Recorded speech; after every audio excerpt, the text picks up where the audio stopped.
Hello. Uh, Thank you for the honor of this invitation and welcome to my Canadian kitchen. Uh, The Casebook of Sherlock Holmes. Oh, can everybody hear me okay? Librarian voice? Okay, good. The Casebook of Sherlock Holmes. When Martin Dakin mentioned serious questions both of authorship and authenticity about this collection of tales, he was certainly not alone. Over the years, many have said that these adventures are inferior to those that preceded them. A few others have praised the story with the fervor of a fond mother defending a beloved but ill-favored child. Whatever your own take on this be, it is surely, I have to find it, it is surely fair to say at least that they are different. But why different? It can't be that Holmes himself has changed. These adventures take place during many different stages of his career. His performance is sometimes flawed in them. The same can be said for many occasions recounted in earlier collections as well. Our Holmes is good, but never perfect. Claims have been made that the Holmes of the casebook was a different man, but I can't agree. We read these stories, and fundamentally, we recognize him. If the difference is not in the detective, then it stands to reason that it must lie in the telling. It must be coming from Watson, Holmes's partner and biographer. So let's talk about Watson, and let's consider not when the adventures happened, but when they were written up and published, 1921 to 1927. Accepting both William S. Baring Gould's and Leslie Klinger's claim that Watson was born in 1852, that would make him 69 years old in 1921. All the 69-year-olds I know today are mere babies. But in the early 20th century, this was perceived to be the twilight years. It's kind of fun to think what Watson might have done for a midlife crisis early on at age 40 or so. I expect he would have decided that 3 continents worth of knowledge of women wasn't quite enough and started working on a few more continents. He might have added a couple of wives and maybe a motorcycle too. But what would he have done for a late life crisis? I think the answer to that can be found in the Casebook of Sherlock Holmes. Imagine looking back on nearly 70 years and missing that you had always been and were destined to be remembered as a second banana. Would you like it? I don't think so. Watson was a professional man, intelligent, resourceful, and talented. Wasn't he entitled to a shining moment that was all his own? Isn't it reasonable to suppose that his thoughts level of success to be found? Not in men. He was always a working physician, and glory in the medical field is limited to scientists and researchers. Oh, independent fame was to be achieved this late in life, it would have to be through his avocation writing. Not the same kind of writing he's doing, not simple retellings of his adventures with Sherlock Holmes. There's good reason to believe he considered his job there done when his last bow was published in 1917. The title is telling. It was meant to be not only Holmes's last bow, but also Watson's. But something happened in 1921. And so we come to the first curious case in the casebook, the appearance of the Adventure of the Mazarin Stone in the magazine. This story feels like Watson didn't even write it. And the simplest explanation for that is that he didn't. It happened like this. The literary agent, Arthur Conan Doyle, was after him for another collection of articles. And why not? They were still one of the easiest things to sell at home and abroad. But Watson was over it. I expect he said something like, "Oh, you do it then." And Conan Doyle took him at his word. I believe that the Mazarin Stone was written by the literary agent. It's not Watson's style. It sounds like it's told by someone who had heard a story secondhand and didn't have all the facts. A convincing argument for Conan Doyle's authorship is a play script in Toronto's Arthur Conan Doyle collection, a generous gift from the Conan Doyle heirs. If you heard Bonnie McBird's presentation at the annual, you would have heard her reference the Crown Diamond. I'm no handwriting expert, but this play is almost certainly written in Conan Doyle's hand, and it is very obviously another telling of the Mazarin Stone plot. The man who wrote that play also wrote the Mazarin Stone. Still, it did appear in the Strand under Watson's name, and that was a brilliant, albeit cheeky move on the part of Conan Doyle. It forced Watson's hand. I think he was probably livid at first, but it lit a fire under him. This is when Watson decided to make his stand in the spotlight. He would agree to write up some more stories, but this time, the focus wouldn't just be on a graceful account of Watson's doings. This time he would experiment, grow, take chances of his own. This time he'd show the world what he could do as a writer.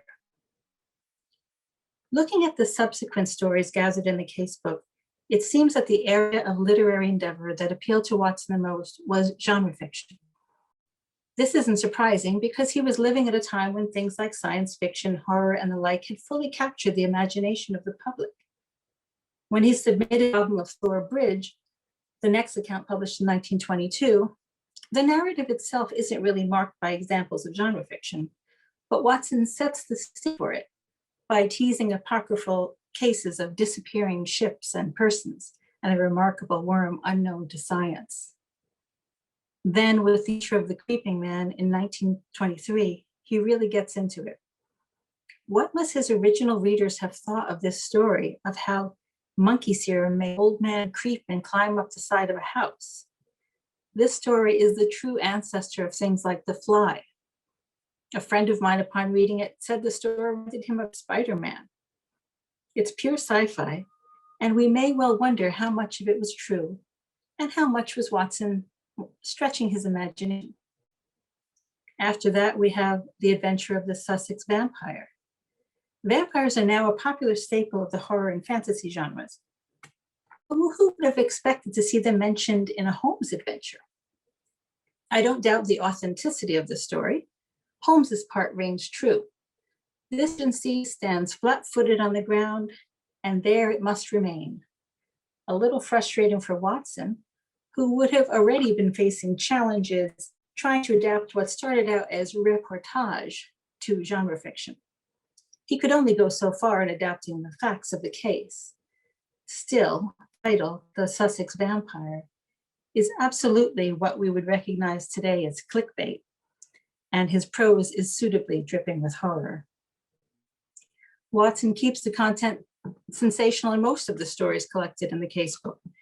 We have the vitriol-throwing fallen women of the illustrious Clint, the faceless circus performer of the veiled lodger, and the Three Gables promising young man beaten to the brink of death while his cruel lover looked on. Was some of this lurid detail poetic license? I'm also struck by the beginning of The Adventure of the Three Garridebs, when Watson launches his tale by saying, "It may have been a comedy or it may have been a tragedy." He follows this up by sprinkling elements of both in the tale.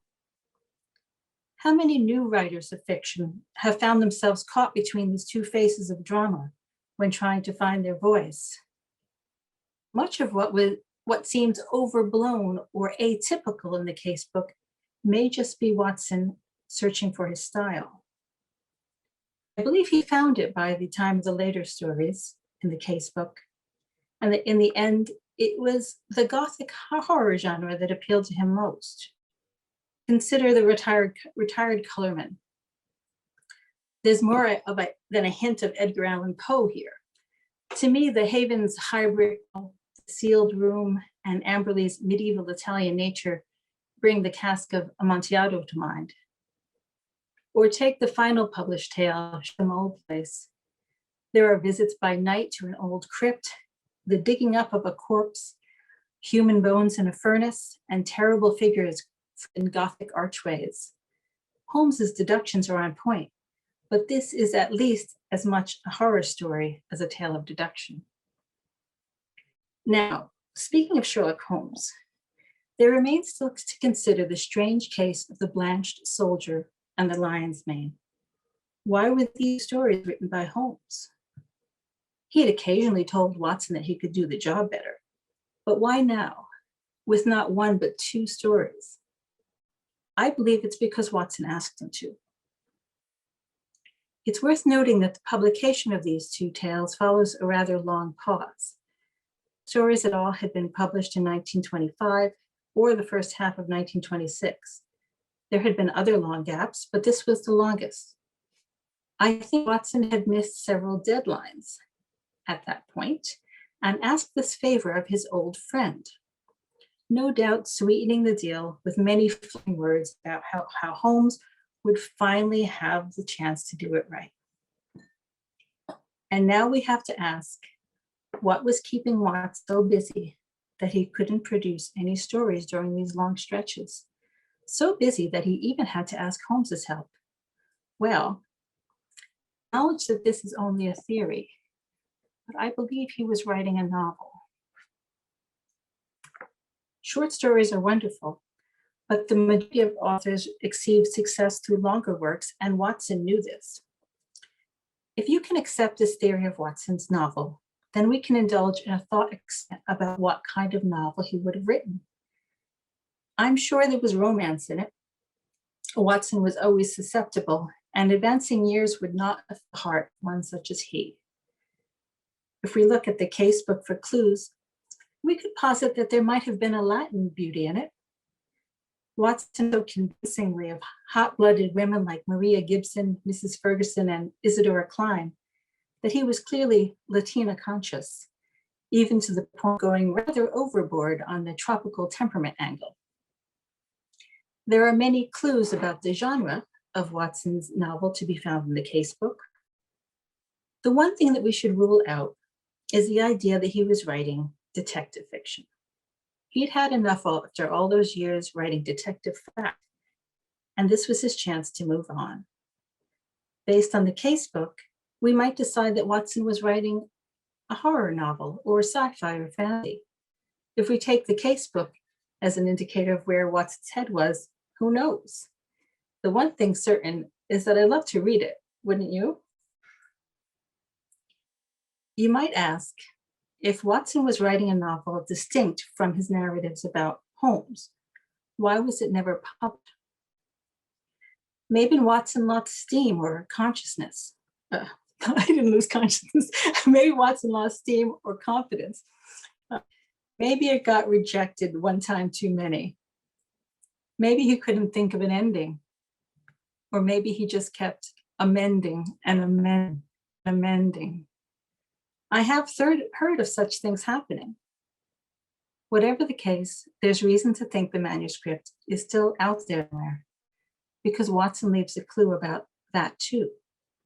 He mentions his tin dispatch box 3 times in the casebook, in the Poem of Thor Bridge, The Adventure of the Creeping Man, and The Adventure of the Veiled Lodger.